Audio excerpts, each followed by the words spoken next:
सदाशिवसमारम्भां शङ्कराचार्यमध्यमाम् अस्मदाचार्यपर्यन्तां वन्दे गुरुपरम्पराम्। ॐ पूर्णमदः पूर्णमिदं पूर्णात् पूर्णमुदच्यते पूर्णस्य पूर्णमादाय पूर्णमेवावशिष्यते। ॐ शान्तिः शान्तिः शान्तिः।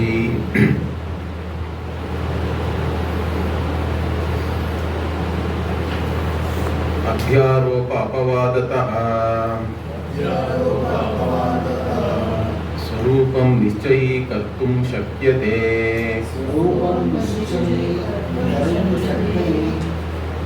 Okay, so we saw that due to some punya, one gets interested in this moksha, and then one approaches a guru, and then through the guru upadesha, one does the Atma Anveshanam or Atma Vichara. We analyze oneself because we have taken ourselves for granted all these days. So on analysis, we find that we are never bound to start with. So from Bandha you go to Moksha, freedom, which is already an established fact actually. So it is basically recognizing that you have been always free. All the limitations are only with reference to the things you are knowing, which are not really I. I is always free, it doesn't lack anything. That is the vision of the Shastra. So you have to do vichara, you have to analyze this and arrive at clarity. Clarity is the most important thing in knowledge. Knowledge cannot be there with doubts or vagueness. Even if doubts are not there, sometimes it can be vague. The vagueness takes some more time. Again, in all these things, we cannot give any particular time limit or anything like that. How long it will take, it depends on each person also.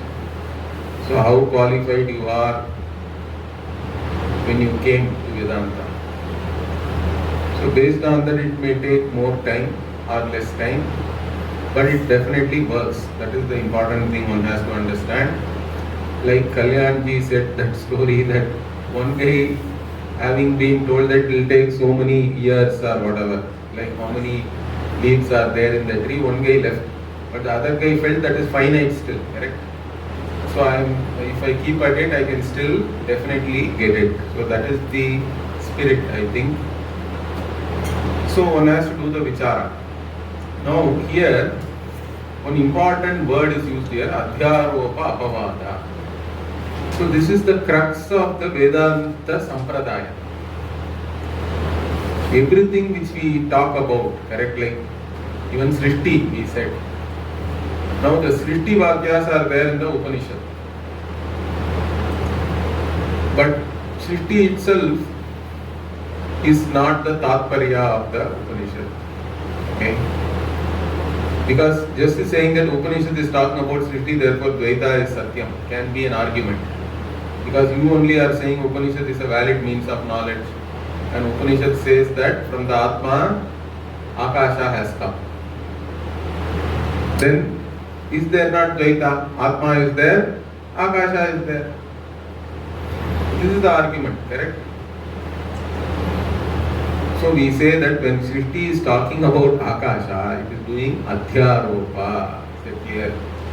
Whenever it is talking about Shariratraya, Avasthatraya, Panchakosha, all these things are called Prakriya, or methodology to teach you the truth. So the only thing which the Upanishad is interested to teach you is the Atma Ekatva, the oneness of oneself.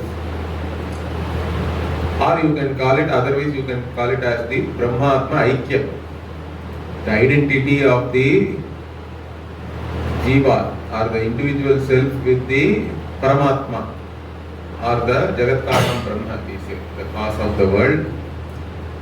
That is the crux of the teaching. But to teach that, you cannot directly only say that Brahman is limitless and all that. But the world I am encountering, correct? And I am there as I think I am in the world. Correct? That is another problem. I am in the world, encountering other objects in the world again. And by world I mean space-time, let us say. Correct? In space-time, I am an entity and I am encountering other entities in space-time. Now here, the who am I kind of, or Atma Anatma Viveka, we say in the Shastra, who am I analysis can still separate you from all the objects, saying that whatever I know is not I, which is a valid analysis and which one has to do. But even then you are still left with I and the things I know, correct? Then how are you going to deal with that? So that is why Srishti is very important. Srishti Prakriya has to be there. Brahman has to be shown as Jagat Karanam Brahma. Without showing Jagat Karanam Brahma, if you simply say Advitiyam Brahma, Neha Nanasti Kinchana and all that, it is like saying there is no pot on the table, correct? I can say that there is no pot on the table. But then you can always say pot is there somewhere else, correct? Normally, any Nishedha or absence, if you want to reveal also, is always on a particular locus, correct? Now on Brahman, if Shruti is simply saying that Brahman is Advitiyam and in Brahman there is no Nanatvam, that doesn't also, it's not complete teaching. You can still say no, world is separately existing, therefore Nanatvam is there overall.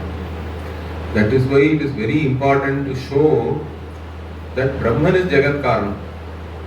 And then in that Jagat Karanam Brahma, which has now become the Upadana for everything, correct? That's why we say there is only Ishvara here.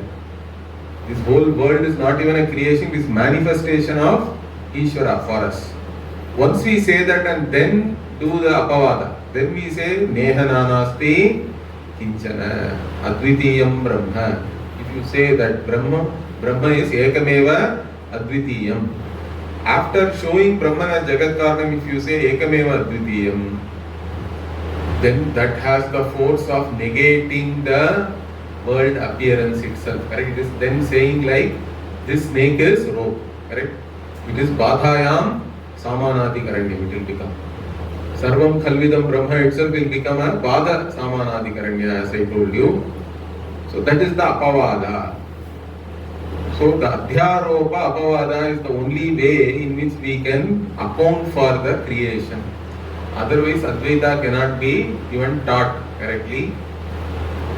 And also the Apavada is important to establish that I am the very Swarupa of even the knower, who can never be even objectified. Is that clear? So we can only teach through Apavada. But before we do the Apavada, to make the Apavada complete, we have to do the Adhyaropa. Otherwise the Apavada will not be complete, like I said, correct? So that is the reason Shruti is taking or even talking about Srishti. In fact, this is a very established principle. Even in the Karika also, in the Mandukya Karika, Gaudapada talks about it. It's not that Shankara only is talking about it, it's already there.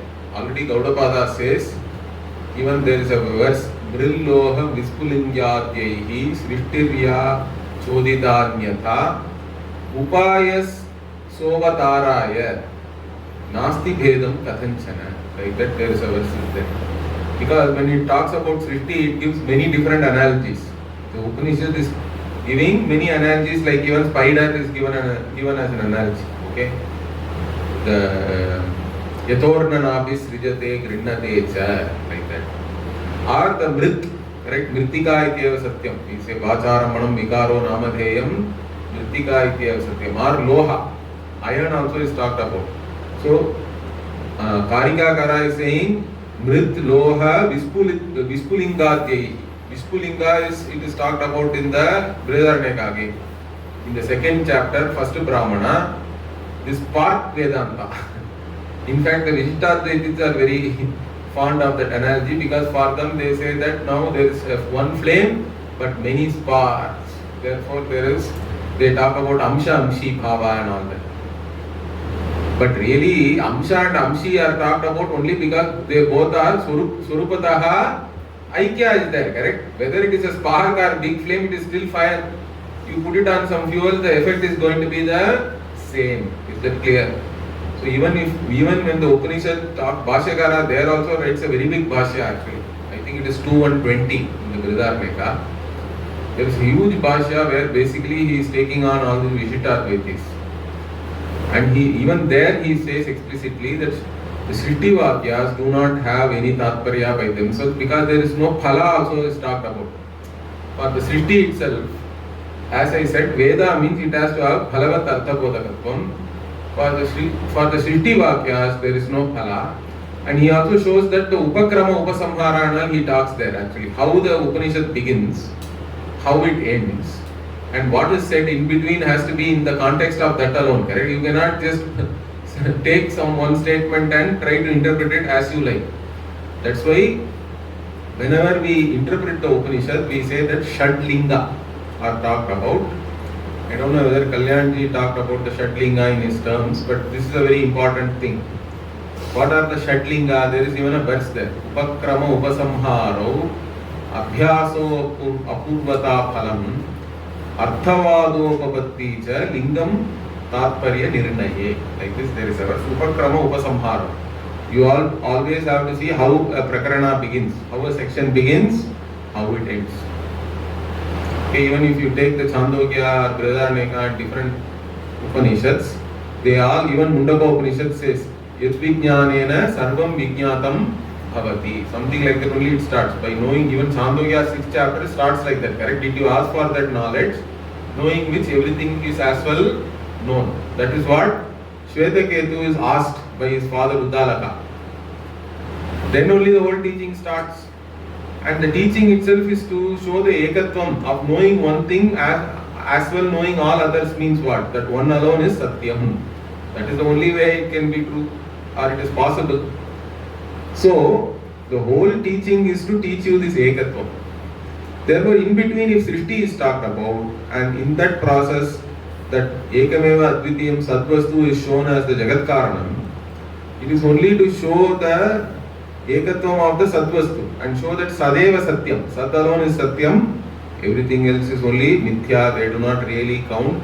And the analogy also is given for that purpose, the Mrit analogy or the Loha or the also gold. All these three analogies it gives, not just one also. So from all these things what do we understand? How it begins, how it ends. That is very important. So Upakrama Upasamhara, Abhyasa, what is repeatedly said alone has the Tatparya. So even Tattvamasi is said 9 times in the 6th chapter of Chandogya Upanishad. So you cannot say just once you say something and go away. No, it is not like that. It is repeatedly taught. The same thing is said again and again and again from different standpoints till the time student says, I have understood. Even Bhagavad Gita also, Bhagavan keeps on talking, 18 chapters. Finally, Arjuna has to say, Nashto Moha Smritir Labdha. Then only he left him. Okay? Not before that. Till that time he keeps on asking. Even in the 18th chapter, the first verse is Arjuna is asking a question. He is still asking, what is sannyasa, what is tyaga, etc. So, always the teaching is like that. Till the time you say, I have understood, you will be taught. And like that, here also, the Tattvamasi is repeated 9 times till he understands correctly. Okay? So the Abhyasa is important. Then Phalam. Shruti cannot tell you something which is useless. Understand that. I have already told you, other Pramanas need not have Phalavat Arthabodhakatvam. They need not reveal to you anything which is useful. In fact, most of the time they are revealing useless things only. But Shruti is a deliberate means of knowledge, so we say that it has to have Phala. It has to always tell you something which is useful. So what is the Phala? In every Prakarana, that's why the Srishti itself, when it talks about Sriti, Shruti doesn't say by knowing this Sriti you have this Phala. There is no separate Phala. Therefore the Sriti also has to be attached to something else which has Phala. That's how you are. So Sriti becomes an Arthavada. Is that clear? Because it's not an independent subject matter by itself. It is basically there to actually teach you or reveal something else which has phala. And what is that here? Brahmavid Brahmaiva Bhavati, Atmavid Tarati, Shokam. All these things are there. Atmanyeva Atmana Tushtaha, Kritakrityaha, all this even in Gita. So, like this, wherever phala is there, along with that, everything else all in that prakarana has to be then towards that. So now if you say Shrishti doesn't have a separate phalam, and if you say Shrishti is there only to teach you the Ekatvam, and Ekatvam has the phala, correct, which is moksha. So everything aligns. So phala is very important. Upakrama upasamharau abhyasa apurvata phala. In fact, apurvata I missed. Apurvata is the anadhigatattvam. We already discussed the anadhigatattvam of a pramana. Apurvata means whatever Shruti reveals should not be already known to you. Then why do you even study the Veda? That's why I always keep saying Veda should not be scientific. If it is scientific, it is actually useless to me. I don't want anything scientific. For scientific, I will go and study science. Why should I study the Veda? So whatever Veda reveals to me has to be something unique, which is not available in any other manner. And that is true here because science by definition says that it wants to study everything objectively. That means it can never study about the subject. Understand that? It has no access to subject or the nature of the subject, that only the Veda has to come and reveal to me. And that is why Veda is a pramana. So it has to be apurva. Whatever it reveals has to be something unique, not available otherwise. Pratyakshena anumityava yastu upayona buddhyate. So by pratyaksha or anumana, I should not be able to know something. Then only, if that is revealed by the Veda, then Veda is really Veda for me. So apurvata phalam. Then arthavadopapatti cha. Arthavadaha means like the stories or some other supporting things which are said. Even Sriti is included as arthavada. That's why for us. In the Aitreya Bhashya, Bhashyakara says that Sriti is actually arthavada. He says that explicitly. And then upapatti, then supporting logic. Like I said, logic itself does not have any basis. Understand that. Logic is only a system. Given a starting assumptions, it can take you to some deduction, which is the end point, let us say. So it is basically a system. That starting point should either come from pratyaksha, that's what we call the vyapti jnana, correct? Or the knowledge of the invariable concomitance, which is based on perception. Now, normal people have to always base their logic on perception because they don't have any other pramana. You understand? But we are not constrained like that. For us, Shruti also can be a basis, and we take whatever is revealed by the Shruti can be the starting point, and we can still use the logic to either assimilate whatever Shruti itself is saying or even make some deductions and all that. So that is what is called Shruti Sammata Tarka. The Upapatti is very important. Upapatti is also very important to understand that whatever Shruti says is not negated by any other means of knowledge, cannot be negated. Understand that. Of course, nobody can prove it. That is a given. But still, Upapatti is useful to establish that whatever Shruti has said can never be negated by anybody else. So that is where we use the Upapatti. Now these 6 things together are called Shadlingas, six indications or signs or whatever. These are the 6 indications based on which we know what the Shruti is trying to reveal in a particular section. This is applied. This is the principles, our principle of interpretation. These Shadlingas can be used even in law now. Many people use all these Mimamsa principles. They say that they are very valid even in interpreting law. Because many times actually law also is up to the interpretation of the judge, correct, or the advocate. And those who frame the law, they frame it. But then the case law and other things become very important, correct? It's not that simple. So anything which can be interpreted has to be interpreted properly. So for that you should have well laid out principles, and these are our principles. So anyway, so coming here, The Adhyaropa Apavada is the basic methodology. Whatever may be the Prakriya, in all the Prakriyas, initially Adhyaropa is done. When the Upanishad says there is Ishvara, there is Hiranyagarbha, there is Virat, there is whatever, Karna Sharira, Sukshma Sharira, Sthula Sharira, all these things are Adhyaropa.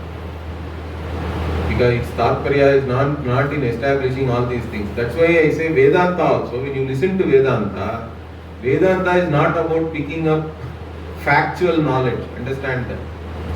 All other knowledge is factual. You have to learn so much information. Of course, even in Vedanta, you have to learn some language, some terminology and all that which we are giving you.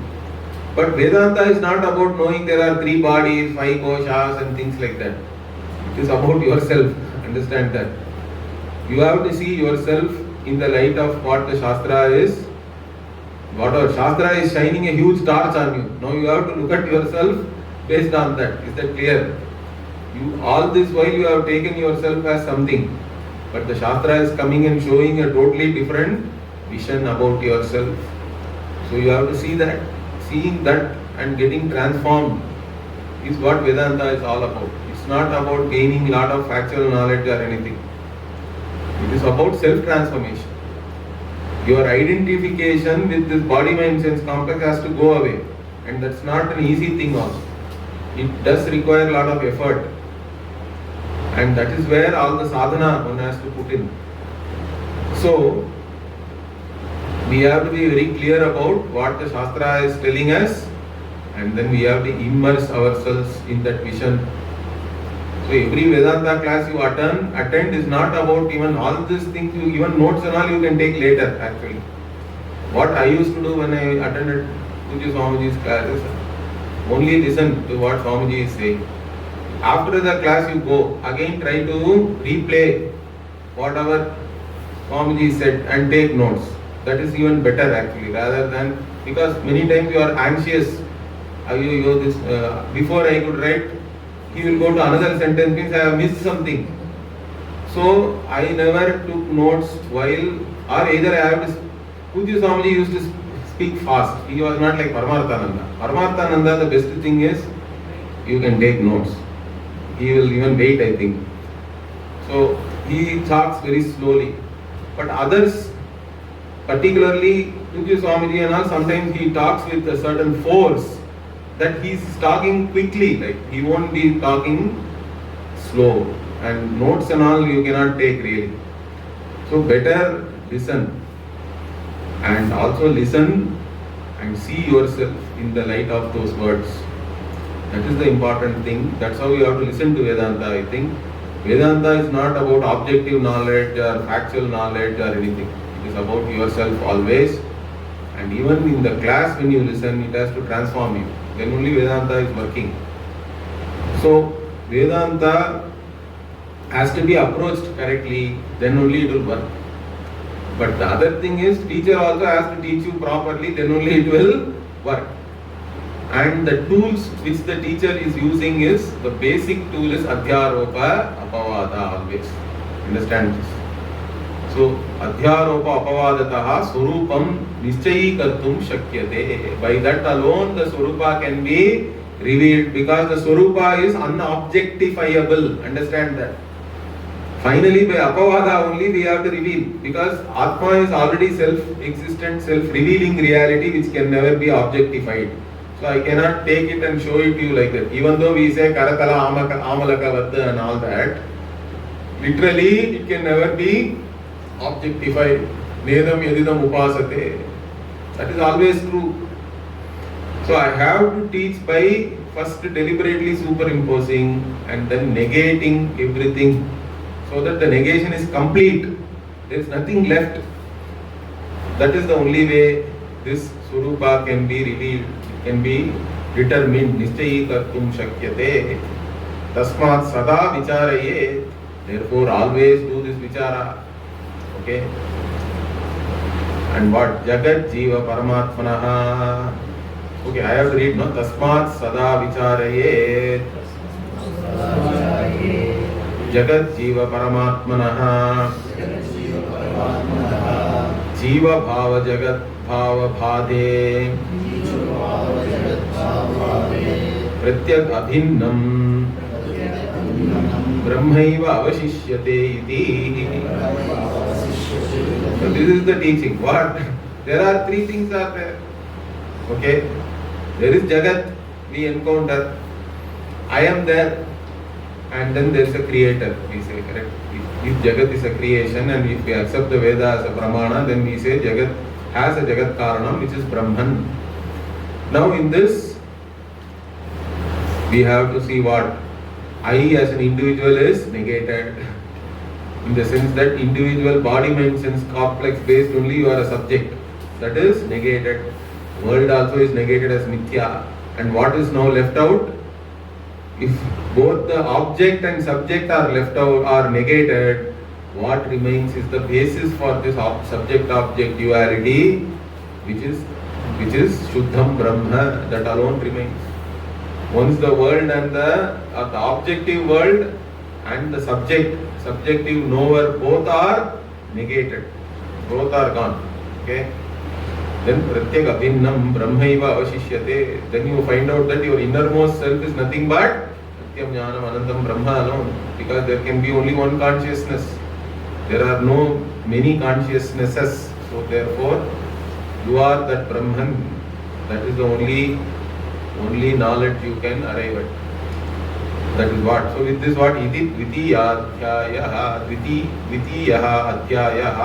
Okay. So second Adhyaya we have finished. Very good. Then what? For now Paingala is still not convinced. So he is asking. Atahainam Paingalaha Aprachayajnavalkyam Mahavakya Vivaranam Anupruhiti. So he is now still asking what? You now explain to me the Mahavakya in more detail. Already he has said something. So on the basis of that now Paingalaha is saying, now you explain to me this Mahavakya in more detail. How is this identity arrived at? Okay, so now Yajnavalkya starts. What? Saho vacha Yajnavalkyaha Tattvamasi Tvam tadasi Tvam brahmasi Aham brahmasmi Iti anusandhanam kuryat. Okay, may you do anusandhanam kuryat. Anusandhanam means what? It is anusandhanam means you can say investigation, examination or whatever, analysis, all these things. You can give the meaning. So it is vichara basically. Anusandhana also is vichara only. And into what vakyas? These are all the Mahavakyas, correct? Tattvamasi, Tadasitvam is basically other way around. Then Brahmasi, you are Brahman. Or Aham Brahmasmi, that is there again in Brihadaranyaka 1:4-10. So like this there are many Mahavakyas are there. Although people say there are 4 Mahavakyas, each Mahavakya for one Veda and all that. And not only that, each Mahavakya for one Matha also. There are 4 Mathas are there. But in reality there are n number of Mahavakyas are there. Wherever the Jiva Atma Aikya is revealed, it is all Mahavakya only. And there are no numbers or anything. Maybe somebody can do a research and find out how many Mahavakyas are really there in different Upanishads and Bhagavad Gita and all that. But this 4 and all is just a way of telling our 4 important Vakyas like that from different Vedas, or to show that it is there, the same teaching is there in all the Vedas. That way it is useful to understand it like that. So like this many Mahavakyas are there. So he has now listed some of them and you analyze them. Okay, you analyze them so that you can arrive at the identity. Like I said, all equations have apparent differences. You have to only arrive at the identity within that apparent, or by removing all the apparent differences. Okay. So now here, how it is to be done, that Yajnavalkya himself is doing now. Tatra parokshya shabalaha सर्वज्ञत्वादि लक्षणः मायोपाधिः सच्चिदानंद लक्षणः जगद्योनिः तत्पदवाच्यः भवति. So there Brahman as Jagat Karanam, when we say, nobody has seen Brahman, correct? Brahman is Jagat Karanam Brahman, and mostly all these theologies come and confuse you even more. They say that Bhagavan is sitting in some Vaikuntha, Golok, Vrindavan or Kailasha or somewhere, and then one fine day he is enjoying or whatever, and then he decides to create, etc. So it is all indirect. You have no idea about this Bhagavan. And others come and confuse, there is no Bhagavan at all, there is no need of any creator. So there is a lot of confusion going on. So it is Paroksha Shabalaha. It is Paroksha. Okay, it is indirect only. Particularly when you are saying, when you are talking about Brahman, you always think as something other than you also. Okay. So that way it is indirect. And it is mixed, means what? It is mixed with Maya. Maya Shakalaha, we have to understand here. Along with Maya only. Whenever we talk about Brahman, it is Saguna Brahman, means it is always from the standpoint of Maya. And Sarvajñatvadi Lakshanaha means one who is Sarvajñaha, means the Upadhi is like that. It is Utkrishta Upadhi. So therefore, Sarvajñaha, no need to know like us one by one and all that, and no ajnanam. It is all straight away, all knowing. Mayopadhi, that's what, with the Maya Upadhi. Maya Upadhi, Shabalaha. Sachidananda Lakshanaha, also that Brahman, Jagat Karanam is really Brahman alone. Brahman alone is the Jagat Karanam, so it is Sachidananda Lakshanaha also. It is characterized by Sat Chit Ananda, means by saying Chit there, that is where now the Brahman has become close.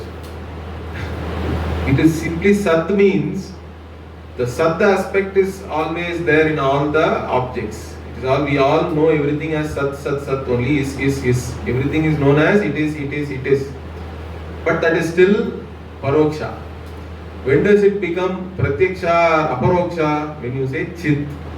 As soon as you say Chit, there is only one Chit. There are not many consciousnesses, because you can never objectify another consciousness anyway. So there is only one. But even then, even if you say Chatidananda Lakshanaha and all, still it is not very easy. It is still somewhat Paroksha, vague. So Sachidananda Lakshanaha, Jagat Yoni. So cause of this entire world, and that is what is meant by Tatpada. Tatpada Vachya. Vachyartha is Ishvaraha.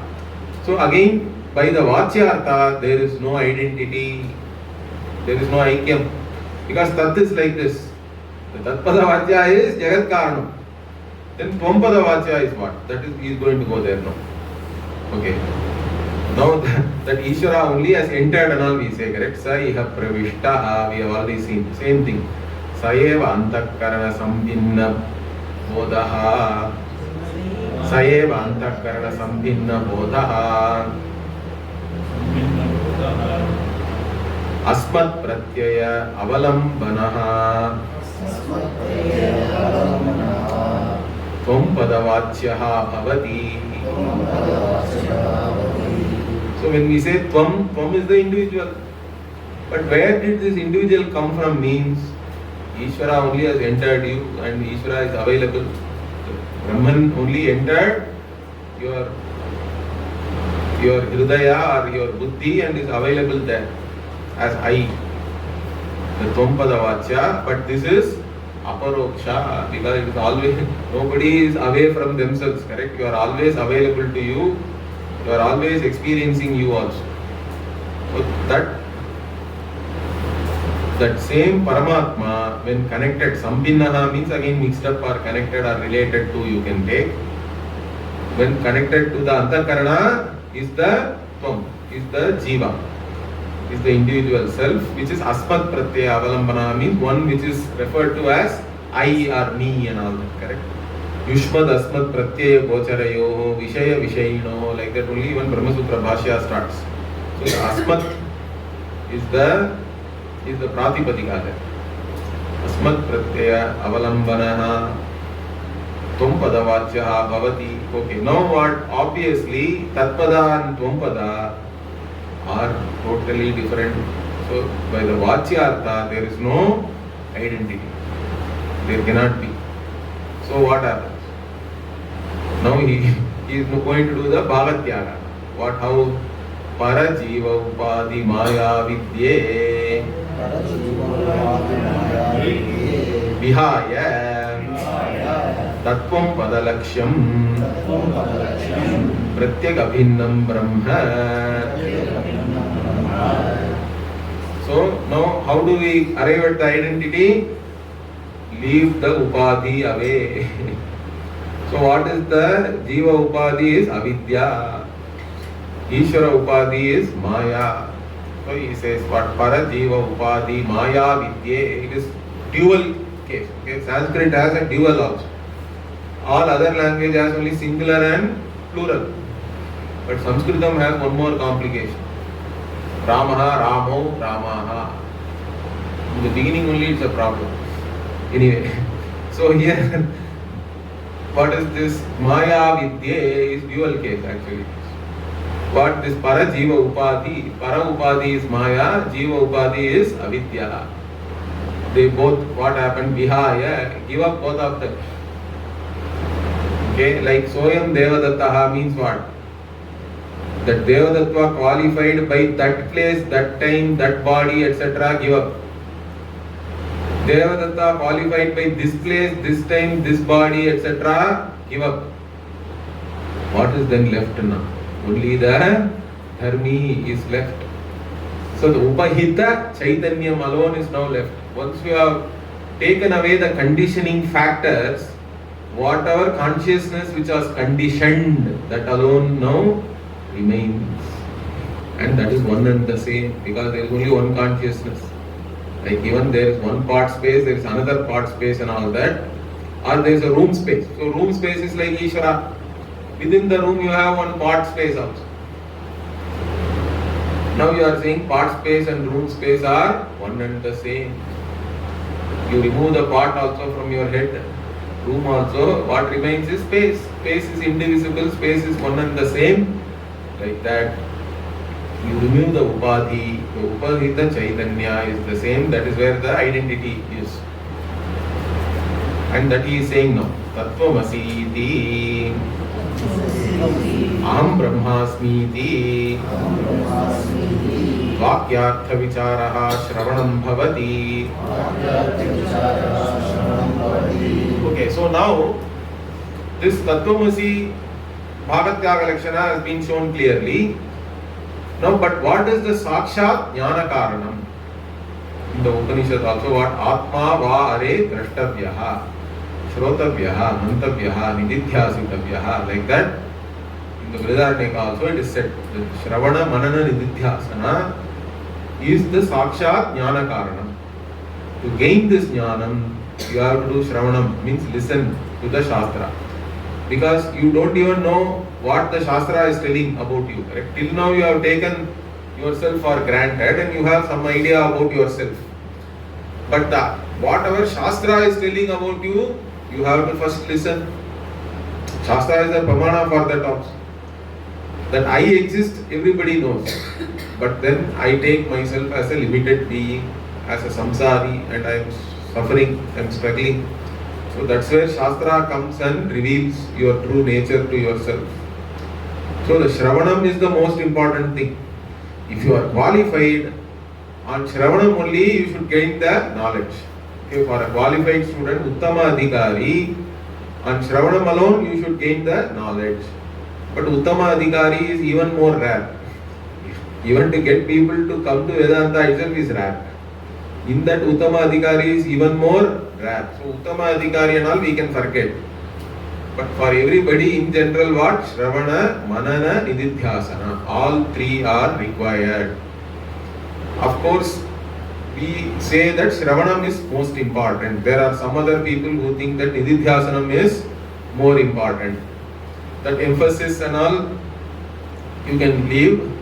All three are required. At the end of the day, one gang is arguing that Nididhyasanam alone will give you moksha. Another is saying if you are Uttama Adhikari, you don't even require Nididhyasanam. Why are you even talking about it? Shravanam is the most important thing. Or even in Nididhyasanam, whatever you have learnt in Shravanam alone, you are doing Nididhyasanam, correct?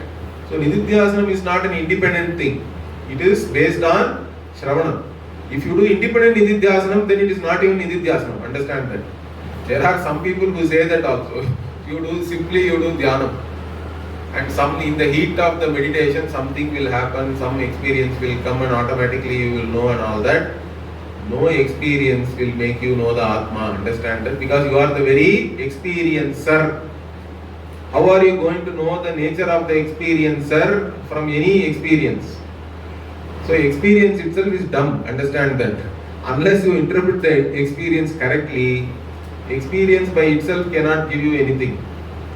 So only in the light of the Shastra, even any experience you have to interpret it properly. Understand that? So here, the Shravanam is very important. And what is Shravanam?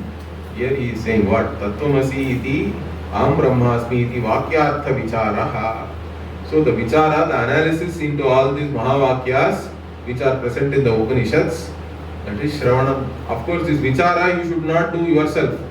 That is understood because you are already sitting with the Guru. Guru only is telling this.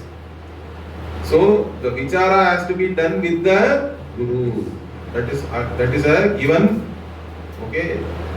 So that is Shravanam. By Shravanam you understand what the Shastra is revealing. But then what? Initially what you say, how can I be this Brahman? That is the most common response, correct? Shastra may say I am Brahman and all that, but okay, let us see. How can I be that? So like this there is what is called, first is called Pramana Asambhavana. They say Pramana Asambhavana means you don't even know what the Pramana is revealing. Once you listen to the Guru, you know what the Pramana is revealing. But even when you know that, we say there is Prameya Asambhavana. Prameya Asambhavana means what? Even though you know what the Shastra is revealing, you are not able to accept that. You are not clear about that. How can it be? Like that you have a doubt, or even if you don't have doubt, you have vagueness. So doubt, vagueness, all these things are problems. Okay? So there is, that has to go means what? How will it go? Means you have to do Mananam. Of course, during the Shravanam itself, lot of logic and all the Guru will use to clear away your doubts. Of course, you can ask questions also and clarify. But finally, you also have to sit by yourself and get clarity. The clarity finally will come by yourself only. You have to gain a certain clarity by putting all these things together. It's not, even if the Guru is feeding you, you only have to swallow it, correct? So that is what is Mananam here. He is going to say next what? Ekantena Shravanartha Anusandhanam Mananam Bhavati.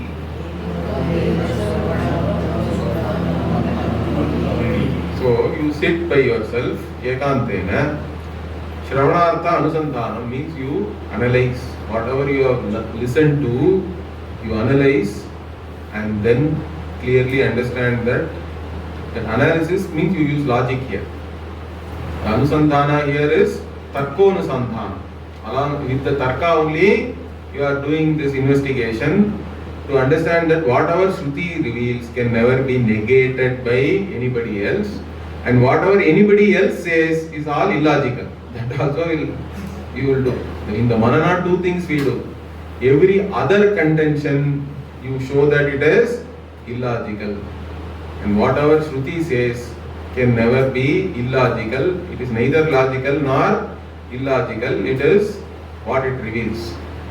So this clarity you have to come. Once the Shravana and Manana is done, means you have clear knowledge. Samyak Jnanam is there. Okay, you are a Jnani. But then what? Even then what? There is a problem. But that's what we call habitual tendency. Habits die very hard. There so many things are sitting in the unconscious also. It's not there, even there in the conscious mind. Understand that? So that also we have to address. So our Shastra and tradition is very clear in all these things. So they address each and every issue which is there. So what he now is saying, Shravana Manana Nirvichikitse Arthe Vastuni Ekatanavataya Chetasthapanam Nididhyasanam Bhavati. Okay. So here, Shravana Manana Nirvichikitse Arthe means Nirvichikitse means here whatever you have determined. Okay, definitively you have determined. Correct? This is it. So you have no doubts or vagueness. Aham Brahmasmi, Shravana, you have done. Shastra is revealing. It is very clear to you also. I can never be this body mind sense complex.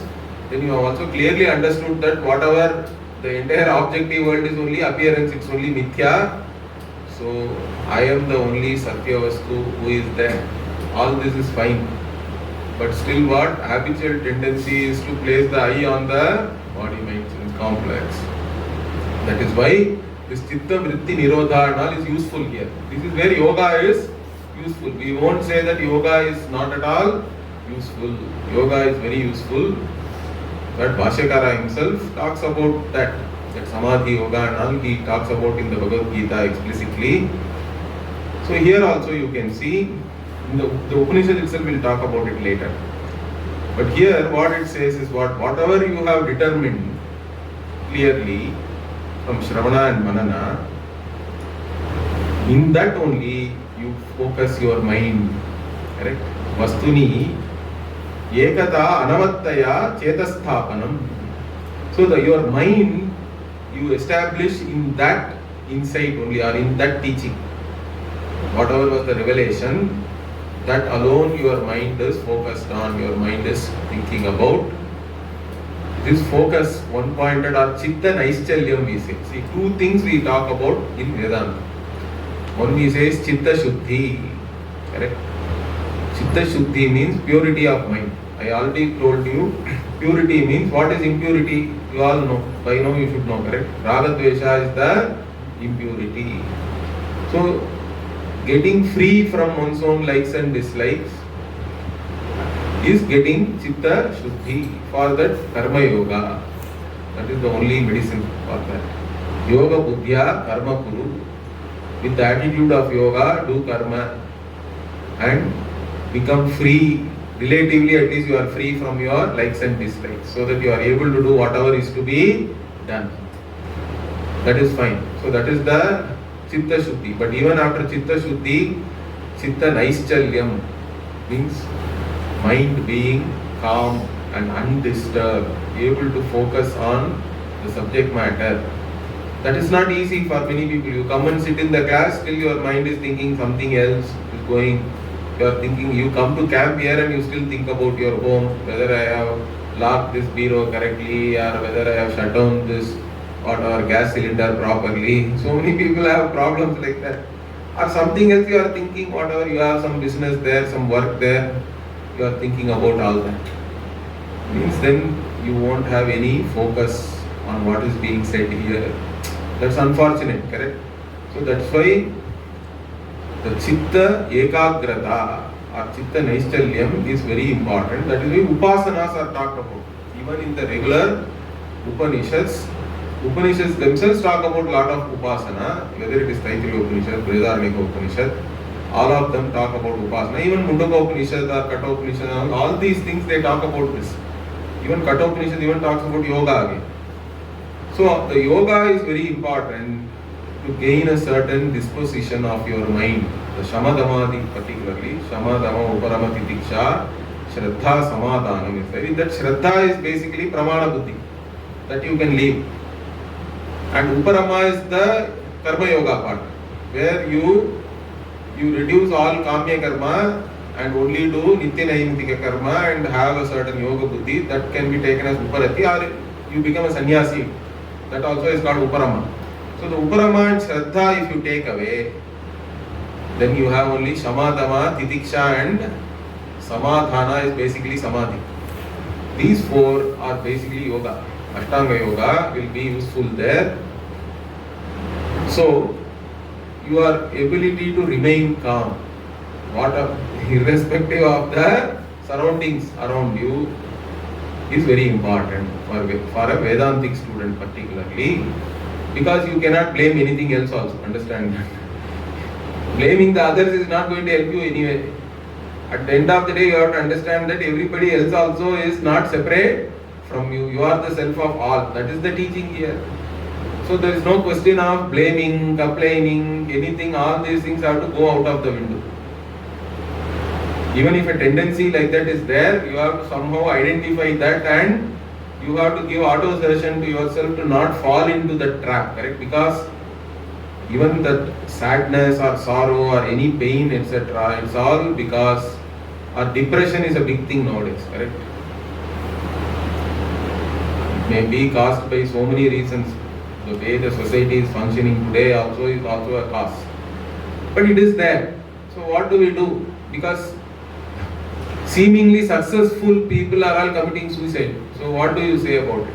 You think that fellow has achieved so much, he must be happy, he has money, he has marriage, he has 2 kids, everything is there. People are adoring him, he has so many fans, and then that fellow gone suddenly. Okay, he was depressed. Means how do you end up in like that? Means there is no viveka, correct? Because all this depression and also is all only state of mind, correct? It is a state of mind. But when the mind is not separate from the individual, then the state of mind overwhelms the individual, correct? Only that emotion is there, or whatever the mind, the thinking pattern, in whichever way it is going, one is not able to actually influence that, I would say, or even control it. Some control you should have, some mastery you should have. For that you should understand that I am separate from the mind and the activities of the mind. Okay? So unless you understand that, even dealing with the mind is not easy, because for normal people they are only reacting. It is like I told you yesterday about A and B, correct? B is the beggar, A is the actor. Now as long as A knows B is only a character or a role, there is no issue. A can enjoy whatever may be the travails of B, correct? Beggar is having a very pitiable life, but even that A is able to enjoy and even accept applause and all that, and even thinking about, okay, this drama is a hit or this movie is a hit, I am going to have a lot of money. Like this, his thinking is somewhere else. Means he has even though physically there is no difference. Beggar is the actor physically, but then cognitively there is a distance. Till that cognitive distance is there, you are free. But let us say A got confused and really thinks that he is B. Or A thinks that really the villain is coming and going to hit him, and he starts bashing the villain on the stage. Then there is no drama anymore, correct? There is no script. You have gone out of the script, you are reacting. Whenever you are, even in life when you are reacting, there is no real script. If you are acting, then Ishvara's script is there still. Ishvara has given you a script, you have to act according to that. As long as you are acting, you are playing a role, you are going according to the script, there is a distance between yourself and whatever is happening in the world. Okay? But if you are only reacting, means there is no distance. You have been overwhelmed by your emotions, your mind. There is no difference. Then you think that really you are this body mind sense complex only, and you will suffer. There is no other way. You cannot get out of that. But to get that only, that the mind has to be available to you, correct? And that is the important thing. Yoga and all is so important there. With yoga only, you learn to objectify your mind. You learn to objectify your body mind sense complex. You have certain techniques, whatever it is, Whichever thing works for you, it works for you. Okay? Whatever works for you, you have to use it. There is no doubt. Of course, our Nitya Karma itself is actually having all these things. Okay? If you do proper Sandhyavanam, you have to do Pranayama 12-13 times. You have to do 108 Gayatri Japa. You do any Japa you do totally mentally. Okay? Then only it is real Japa. Otherwise, what happens? You mechanically do, or your vocal cords, if they get into it, let us say, then vocal cord will be mechanically doing japa, mind will then go somewhere. Okay? That's not how you have to do japa. Even the regular Gayatri japa, do it totally mentally. Like you do a mental arithmetic. So Pujya Swamiji, when he used to give guided meditation to us, he will first ask us to make a mental arithmetic. He will simply say 200 plus 500, like that, something for some time. Mental arithmetic is totally mental, correct? In that there is no other involvement. There is no involvement of breath or even your vocal cord or anything. That is the beauty there. Then he will say, hold on to that and do the japa like that, in the same manner. So the count should be inside. Count and all, you don't worry. Count can be like this. Traditionally there is a way of counting also. Whether you count with the mala is better. Because the counting is so important again, because then only you know you are with that. You have come to the next. Otherwise, in between only your mind will go somewhere and you won't even finish one mantra properly. Om Namah, and then you have gone somewhere. Even Shivaya will not come. So how do you know you have done at least one Om Namah Shivaya? Because then you are moved on. Correct? The counting is, that's why initially counting also is very important. You have to count and only do japa. Don't do japa without count. Then your mind will go all over the place. So again, this Nitya Karma you do properly, then there only you will get all this Chitta Naishchalyam also. You will have a certain mastery, and that too if you are doing it from 8-year-old or whatever, think about it. What kind of mastery you should have. Even if you are no more 8-year-old, you can still start anytime. That is the important thing. So, that is very important, the Chitta Naishchalyam, and that is what he is saying here. In the Nididhyasanam also what? Vastuni ekata anavattaya chetasthapanam Nididhyasanam. So, you should be able to focus on this alone, whatever is the subject matter of the Vedanta, that are you able to hold it in your mind, because any insight has to be repeated. Then only it can become stronger. Otherwise, your habitual tendencies are so strong, you will straight away, even though you have attended so much Vedanta and all that, others will also come and say, what this guy is. He says that he went for a Vedanta camp, but he is the same fellow. They will also pour some oil. Already you yourself are critical about yourself. Once you come to Vedanta, another problem is what people become very critical about themselves, because till today you are not analyzing yourself so much. Now you think that you are a Vedanta student. So you yourself, you are holding yourself to a higher standard. Then it becomes a problem.